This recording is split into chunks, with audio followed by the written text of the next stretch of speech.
Hi అందరికీ నమస్కారం. ఈరోజు నేను మీ ముందుకి ఒక కొత్త విషయాన్ని తీసుకొచ్చానండి. ఏంటో తెలుసా? Happy new year. ఎస్, మనం ఇలా స్టార్ట్ అయిందో లేదో అప్పుడే అలా అయిపోయింది అనిపిస్తుంది 2022. నిజంగా అండి, నాకైతే అలానే అనిపిస్తుంది. మొన్ననే కదా, అరే మామ happy new year, hello uncle happy new year, hello aunty నమస్తే హ్యాపీ న్యూ ఇయర్ అని చెప్పుకున్న రోజులు అప్పుడే అయిపోయాయా? మళ్ళీ కొత్త సంవత్సరం రాబోతుందా అని ఆశ్చర్యంగానే ఉంది, అలాగే చాలా సంతోషంగానే ఉంది. మనకి ఎప్పుడైనా సరే కొత్త సంవత్సరం వస్తుంది అంటే ఎలా ఉంటుంది? కొత్త ఉత్సాహం వస్తుంది. జనవరి 1 పొద్దున జిమ్కి వెళ్ళాలి మామ, నెల రోజుల్లో 6 ప్యాక్ తీయాలి మామ అనుకుంటూ ఉంటాం. ఎస్, ఓకే, ఇవన్నీ బాగానే ఉన్నాయి చెప్పడానికి వినడానికి కదా. అసలు విషయానికి వస్తాను. ఇప్పుడు మనకి కొత్త సంవత్సరం రాబోతుంది అనగానే కొన్ని కొత్త ఆలోచనలు వస్తుంటాయి. అలాగే నాలాంటి ఔత్సాహికులకి ఒక రకమైన హ్యాబిట్ ఉంటుంటుంది. ఏంటంటే కొత్త క్యాలెండర్ రాగానే అది ఓపెన్ చేసి ఏంటి ఈ సంవత్సరం ఏం జరగబోతుందని అలా పేపర్ వెనకాలకి తిప్పి ఈ రాశి వారికి ఏం జరుగుతుంది, ఈ రాశి వారికి ఎంత ఆదాయం, ఈ రాశి వారికి ఎంత నష్టం, ఇలా రాజపూజ్యం ఎంత, అవి ఇవి చూసుకుంటూ ఇంకొంతమంది మేధావులు, అంటే నేను మరి అంత కాదు, కొంచెం ఎంతో కొంత మేధావులు, దేశంలో ఏం జరగబోతుంది. ఇప్పుడు మనం పిచ్చిగా క్రికెట్ ఫ్యాన్స్ అండి. అలాగే మన క్రీడా వ్యవస్థ ఎలా ఉంది, క్రీడా ప్రపంచంలో ఎటువంటి మార్పులు లేకపోతే ఎలాంటి అచీవ్మెంట్స్ జరగబోతున్నాయని కూడా కొంతమంది రాసే వాళ్ళు ఉన్నారు. అవి నేను చదివేవాడిని.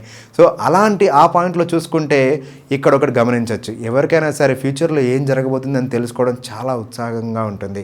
అది మంచా చెడా అని పక్కన పెడితే చాలామందికి ఇంట్రెస్ట్ కూడా ఉంటుంది.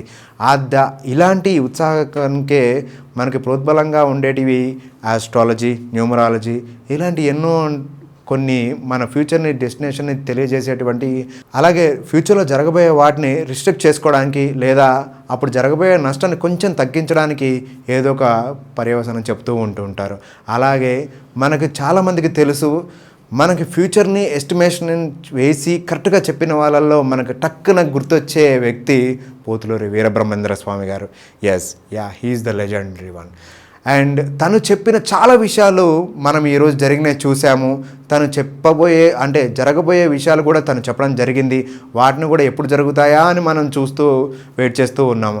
అలానే మన భారతదేశం విషయానికి వచ్చేసరికి పోతులూరి వీరబ్రహ్మేంద్ర స్వామి ఎంత ఫేమస్సో, అలానే ఇంకొక కంట్రీలో సేమ్ ఈ స్వామి వారిలానే ఇంకొక వ్యక్తి చాలా ఫేమస్గా ఉన్నారు. నాకు తెలిసి మీలో సగానికి సగం మంది ఆవిడని కూడా చెప్పేసాను. ఏంటి? Yes, she's the lady. తన గురించి మీకు కొత్తగా చెప్పాల్సిన అవసరం లేదు, కానీ తను చెప్పిన విషయాలని మళ్ళీ మీ ముందుకు గుర్తు చేయడానికి నేను వచ్చాను ఇక్కడికి. తను ఎవరో కారు, బల్గేరియాలో ఒకప్పుడు ఉన్నటువంటి బాబా వంగా గారు. ఎస్, బాబా వంగా గారు అని మీరు అలా ఎక్కడైనా సరే సెర్చ్ చేయగానే కొన్ని వందల విషయాలు మీ ముందుకు వస్తూ ఉంటాయి. అందులో 2023 విషయాలు ప్రత్యేకంగా మీ ముందుకు నేను ఇప్పుడు తీసుకొచ్చాను. 2023లో ఏం జరగబోతుందో బాబా వంగా గారు చాలా క్లియర్గా చెప్పడం జరిగింది. కానీ ఆ విషయాలు నేను చూసినప్పుడు నాకు అనిపించింది, కొన్ని జరిగితే బాగుంటుంది, కొన్ని జరగకపోతేనే బాగుంటుంది అని. కానీ మనం ఎప్పుడు ఫ్యూచర్ని డెస్టినేషన్ని మార్చలేం కదా. కానీ ఇంకో విషయం మాత్రం మనం గ్రహించవచ్చు, అలాగే ఆ సమస్యని తగ్గించుకోవడానికి ప్రయత్నం చేయొచ్చు. అందుకనేమో వాళ్ళు కూడా అలా చెప్పడం జరిగింది మనకి. సరే, విషయానికి వస్తే బాబా వంగా గారు ఒక 6-7 పాయింట్లు 2023లో జరగబోయేటి ఇవే అని ఖచ్చితంగా చెప్పడం జరిగింది.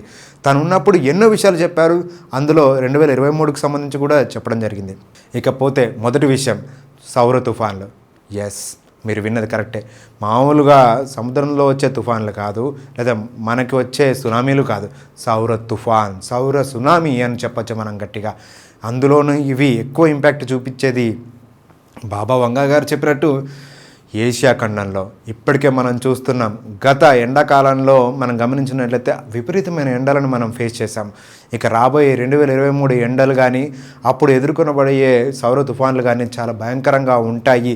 కానీ విని ఎరుగని అటువంటి సౌర తుఫాన్లు రాబోతున్నాయని బాబా వంగా చెప్పడం జరిగింది. దీనివల్ల మన భూమికి ఉన్నటువంటి కవచం, మన అయస్కాంత కవచం దెబ్బతినే అవకాశం ఉందని తను చెప్పుకొని రావడం జరిగింది. ఇకపోతే ఈ విషయాన్ని పక్కన పెడితే ఇంకా కొన్ని విషయాలు, ఇంకా అసలు మన మైండ్కి కూడా అందని విషయాలు తను చెప్పడం జరిగింది. రెండోది, ఇప్పుడు మనం చూసుకున్నట్టయితే మనకి ఈ ప్రపంచంలో ఉన్నతమైన దేశాలు ఏంటయ్యా అని మనం చెప్పుకోదలుచుకుంటే అది మనం నిర్మోహమాటంగా చెప్తూ ఉంటాము. యుఎస్, రష్యా, యూకే, ఇలా కంట్రీస్ పేర్లు చెప్పుకుంటూ వెళ్తాం. అలా ఈ కంట్రీలలో ఉన్నటువంటి పెద్ద వ్యక్తులు బైడెన్ గారు అలాగే పుతిన్ గారు, వీరిద్దరి కథ కంచికే అని తను చెప్పడం జరిగింది. ఇప్పుడు మనం చూసుకున్నట్టయితే ఇంకో విషయం ఏంటంటే, తను చెప్పింది ఒక పెద్ద దేశం ఒక చిన్న దేశం మీద తన ప్రభావాన్ని, తన ఆధిపత్యాన్ని చూపిస్తుంది అని చెప్పడం జరిగింది. అది రాను రాను ఇంకా భయంకరంగా మారుతుంది అని తను చెప్పడం జరిగింది. ఇప్పటికే మీకు అర్థమై ఉంటుంది, పెద్ద దేశం చిన్న దేశం అంటే nothing but Russia and Ukraine. ఇప్పటికీ ఆ యుద్ధం కొనసాగుతూనే ఉంది. రష్యా ఈ యుద్ధం చేస్తున్నంతసేపు తను ముందు నుంచే హెచ్చరిస్తూనే ఉంది, అణువాయుధాలు ప్రయోగం జరగబోతుంది అని. చెప్పలేం. వంగ గారు చెప్పినట్టు అణువాయుధాల ప్రయోగం జరగబోతుంది ఈ 2023లో అని చెప్పారు. ఇకపోతే యూరప్ కంట్రీలలో టెర్రరిస్టుల దాడి జరగబోతుందని బాబా వంగ ఖచ్చితంగా చెప్పడం జరిగింది. అది వింటుంటేనే నాకైతే చాలా భయంకరంగా అనిపిస్తుంది. ఎందుకంటే మన మిత్రులు, మన శ్రేయోభిలాషులు ఎంతోమంది యూరోప్ కంట్రీలో సెటిల్ అయి ఉన్నారు. సో వారికి కూడా ఒక చిన్న కాషన్ లాగా చెప్పండి. అంటే మీరు నమ్ముతారో నమ్మరో, కానీ చెప్పడం అయితే మంచిదే కదా. ఎస్, బాబా వంగారు చెప్పింది ఏంటంటే యూరోప్ కంట్రీస్లో టెర్రరిస్టుల దాడి జరగబోతుంది అని ఖచ్చితంగా చెప్పారు. అండ్ మళ్ళీ ఇంకొక విషయానికి వస్తే, అణువాయుధాల ప్రయోగాలే కాదు, జీవాయుధాల వల్ల కూడా పెనుముప్పు సంచలనంగా రేగబోతుంది అని చెప్పి బాబా వంగ చెప్పడం జరిగింది. అవును, జీవాయుధాలు అంటే ఏం లేదండి, మానవ బాంబులు అని చెప్పుకోవచ్చు మనం.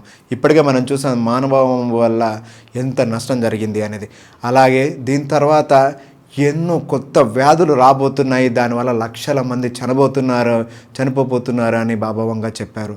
ఇది మాత్రం జరగద్దని నేను సిన్సియర్గా కోరుకుంటున్నాను. ఎందుకంటే మనం చాలా పెద్ద ప్యాంథరిక్ నుంచి బయటకు వచ్చాం కదా. సో అలా అన్నమాట. బాబా వంగ గారు ఇప్పటివరకు చెప్పిన విషయాలన్నీ కూడా భయం కొలిపే వాటిలానే ఉన్నాయనిపించింది. నాకే కాదు, మీకు కూడా అనిపించిందని నేను ఆశిస్తున్నాను. అండ్ ఈ వీటన్నిటిలో కూడా ఒక మంచి విషయం చెప్పారు. అది కూడా మనం సంతోషించదగ్గ విషయం కూడా ఒకటి చెప్పారు. అది ఏంటంటే మరేంటో కాదు, మన భారత్ అలాగే మన పక్కన ఉన్నటువంటి చైనా, ఈ రెండు కూడా మరింత శక్తివంతమైన కంట్రీస్గా రూపొందించుకుపోతున్నాయని తను చెప్పారు. ఊపిరి పీల్చుకునే విషయమే కదా, నిజం. అది మాత్రం జరిగితే సంతోషమే. కాకపోతే మనం ఇంకా బాగా డెవలప్ అయితే బాగుండు కదా అని అనిపిస్తుంది. ఎస్, ఎంత ఏదన్నా ఇది మీరు కరెక్ట్గా గమనిస్తే మన వీరబ్రహ్మేంద్ర స్వామి గారు కూడా ఇది చెప్పారు. బాబా వంగ గారు ఇంకొక విషయం చెప్పారు. అదేంటో తెలుసా? చాలా క్రేజీ థింగ్. నా చిన్నప్పటి నుంచి వింటున్నాను, మీరు కూడా వింటూనే ఉండుంటారు. ఏంటంటే చెప్పిన గ్రహాంతరవాసులు. ఎస్, వారు మన చుట్టూ ఉన్నారో లేరో, వస్తారో లేరో, వచ్చి వెళ్ళారో లేరో కూడా తెలియదు. కానీ ఈవెన్ మన చిన్నప్పటి నుంచి బోల్డ్ అని స్టోరీలు వింటుంటాయి. ఈ మధ్య యూట్యూబ్ ఇవన్నీ ఫేమస్ అయిన తర్వాత ఎవరు గ్రాఫిక్ చేసి పెట్టారో కూడా తెలియదు, బోల్డ్ అని వీడియోస్ వస్తూ ఉంటాయి. కానీ బాబా వంగ గారు ఒక విషయం చెప్పారు, గ్రహాంతర వాసుల దాడి ఈ 2023లో జరగబోతుంది. వాళ్ళు ఈ భూమిపైకి రాబోతున్నారు. అలాగే మానవాళికి పెను ముప్పు వాళ్ళు చేయబోతున్నారు అని చెప్పారు. అది ఎంతవరకు నిజమో ఇప్పటివరకు చెప్పినటువంటి విషయాలు నాసా కూడా ధృవీకరించలేదు. అలాగే మనం కూడా ఇలాంటి విషయాలు జరగద్దనే కోరుకుందాము. ఇంకొక విషయానికి వస్తే, ఫ్యూచర్లో అంటే 2023లోనే అని బాబా వంగ గారు చెప్పడం జరిగింది. ఏంటంటే ల్యాబ్లో పిల్లలు పుట్టబోతున్నారు. ఎస్, మీరు విన్నది నిజమే. మొన్న మధ్య వచ్చినటువంటి యశోద సినిమాలో చూసాము, ఆ ముందు వచ్చినటువంటి షాకిని డాకిని సినిమాలో కూడా చూసాము. పిల్లల్ని సరోగసి ద్వారా కంటున్నారు. కానీ ఇది కొత్తది, ఇంకొంచెం అడ్వాన్స్ అవుతున్నాం కదా, ల్యాబ్లో పిల్లలు పుట్టబోతున్నారు అని బాబా వంగ చెప్పడం జరిగింది. ఇకపోతే మనకి ఏషియా ఖండం మొత్తం కొంత టైం వాటికి చీకట్లో ఉండబోతుందని తను చెప్పారు. అది ఎలా ఉండబోతుందో నాకు తెలీదు. మైట్ బీ మొత్తం అంతా కలిపి పవర్ కట్ చేస్తారా, లేకపోతే ఇంకో ఏదైనా విధం వలన, లేకపోతే ఇంకో విధం వలన నాకు తెలియదు. బట్ తను మాత్రం అలా చెప్పారు. దాన్ని మనం ఎలా తీసుకోవాలంటే గ్లోబల్ వార్మింగ్ వల్ల 1 గంట కరెంటు పోవడం ఇలాంటి వాటినో మరి ఏంటో తెలియదు. బట్ ఆసియా ఖండం మొత్తం కూడా చీకట్లో ఉండబోతుంది ఒక పర్టికులర్ టైంలో అని తను చెప్పడం జరిగింది. ఇవండి తను మనతో షేర్ చేసుకున్న విషయాలు. తను ఉన్నప్పుడు మన భవిష్యత్తుని చూసి తను మనకి గైడ్లైన్స్ లాగా, ఒక కాషన్ లాగా చెప్పడం జరిగింది. వీటన్నిటిని విని మనం అమ్మో ఇవన్నీ జరగబోతున్నాయి, ఇక మనం ఇంతేనేమో బతుకుతాం, ఇక ఉంటామో ఉండమో అన్న ఆలోచనలకు వెళ్ళకూడదు. తెలుసుకోవడంలో తప్పులేదు, తెలుసుకున్న తర్వాత వాటిని సరిదిద్దుకోవడంలో తప్పులేదు. సరిదిద్దుకోవడం అంటే ఏంటో కాదండి. ఇప్పుడు సౌర తుఫాన్లు ఇవన్నీ వచ్చాయండి అనుకోండి, మనం ఎలా ఫేస్ చేయొచ్చు? పర్యావరణాన్ని రక్షించుకుంటే ఫేస్ చేయొచ్చు. అంతే కదా. ఇప్పుడు నీకు సౌర తుఫాన్ అంత హార్డ్గా వస్తుందంటే నీకు నీ చుట్టుపక్కల ఉన్న ఏరియాలు కానీ నీ ఊరు కానీ నీ దేశం కానీ ఏదైనా కానీ సస్యశ్యామలంగా పచ్చగా ఉంటే నువ్వు ఎదుర్కోలేవా? సో అలా ఆలోచించండి. అలాగే ఇప్పుడు కంట్రీస్లో మధ్యలో పెద్ద చిచ్చు రేగబోతుంది, లేకపోతే వాళ్ళు తీసుకున్న నిర్ణయాలు మిగతా దేశాలపైన పడుతున్నాయి అన్నప్పుడు మేధావులు వీరందరూ కూర్చొని చర్చించుకొని వాళ్ళని అలాంటి నిర్ణయాలని తీసుకోకుండా, లేదా వాళ్ళు తీసుకున్న నిర్ణయాలని కొంచెం ఎక్కడైతే ఇంపాక్ట్ ఎక్కువ ఉంటుందో దాన్ని తగ్గించే ప్రయత్నం చేయొచ్చు. సో మనకి ఏదైతే జరగబోతుంది అని చెప్పారో దాన్ని కొంచెం తగ్గించే ప్రయత్నం చేసుకోవచ్చు. అలా చేయడం వల్ల పెద్ద నష్టమేం కాదు. ఏదో 100 రూపాయలు పోయేది 50 రూపాయలు పోతుంది అన్నట్టు ఉంటుంది, కానీ పోయేదే. అది మాత్రం గుర్తుపెట్టుకోండి. And that's all for the day. Thank you.